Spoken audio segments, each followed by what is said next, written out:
नमस्कार, आप देख रहे हैं राजनीति 24 न्यूज। आइए डालते हैं इस वक्त की बड़ी खबरों पर नजर।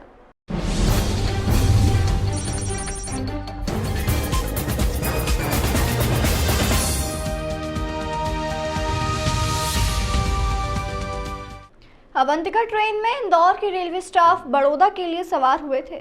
चूंकि टीटीओ का जुडिशरी क्षेत्र बड़ौदा है, इसलिए उज्जैन से रिजर्व कोच में सवार थे, लेकिन कई पैसेंजर्स के ट्रेन पर चढ़ने से भीड़ बढ़ गई थी, जिसकी वजह से कुछ यात्रियों ने इसकी कंप्लेन की। वहीं टीटीओ को बड़ौदा उतरना था, लेकिन उन्हें यात्रियों ने उतरने नहीं दिया। इसको ध्यान में रखते हुए टीटी स्टाफ ने यात्रियों की कंप्लेन की।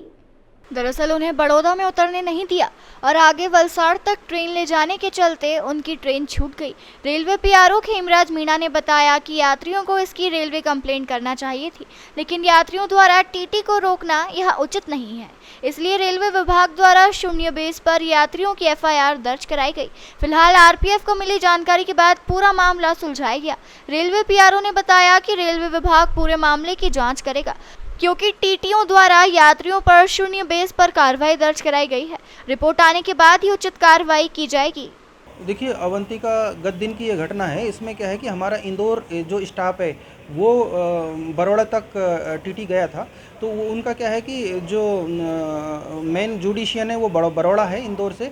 तो कुछ यहाँ से उज्जैन से जो हमारे रिजर्व कोच है उसमें कुछ अनरिजर्व पैसेंजर या फिर कई पैसेंजर उसमें चढ़ गए थे, तो क्राउड हो गई थी। इसी क्राउड मैनेजमेंट की वजह से जो पैसेंजरों ने कुछ कंप्लेंट की, तो इसके बाद में कंप्लेंट को ध्यान में रखा गया। इसके तुरंत ही बाद में फिर वो जो पैसेंजर थे उन लोगों ने फिर टीटीओ को फिर बड़ौदा उनको उतरना था, बट वो उनको नहीं उतरने दिया, क्योंकि वो कह रहे थे कि उसमें पैसेंजर बहुत ज़्यादा है और कई कंप्लेंट कर रहे थे। तो इसके मद्देनज़र हमारे जो टीटी स्टाफ है इन्होंने कंप्लेंट किया, क्योंकि उनको उतरने नहीं दिया गया था बड़ौदा, और आगे वलसाड़ तक ले गए। इसके बाद में उनकी ट्रेन भी मिस हो गई, क्योंकि टीटीओ का क्या है कि रोस्टर सिस्टम से ड्यूटियाँ होती है, तो उस सिस्टम से दूसरी ट्रेन में जाना होता है। तो एक मेन चीज़ है कि पैसेंजर को सिर्फ कंप्लेंट ही करना चाहिए, क्योंकि जो रेलवे स्टाफ है उसके साथ में उनको रोकना ये ठीक नहीं है। इसलिए हमारे जो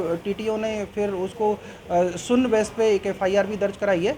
और तो अभी जो उनका कंप्लेंट है, तो कंप्लेंट भी उनकी दर्ज की गई है, और उनके द्वारा भी टीटीओ के खिलाफ इस तरह का कुछ मामला दर्ज किया गया है। तो इसको सॉर्ट आउट करके जैसी भी जांच होगी, कार्रवाई होगी, इसके बाद में इसको जांच करने के बाद में इसको फाइनल किया जाएगा।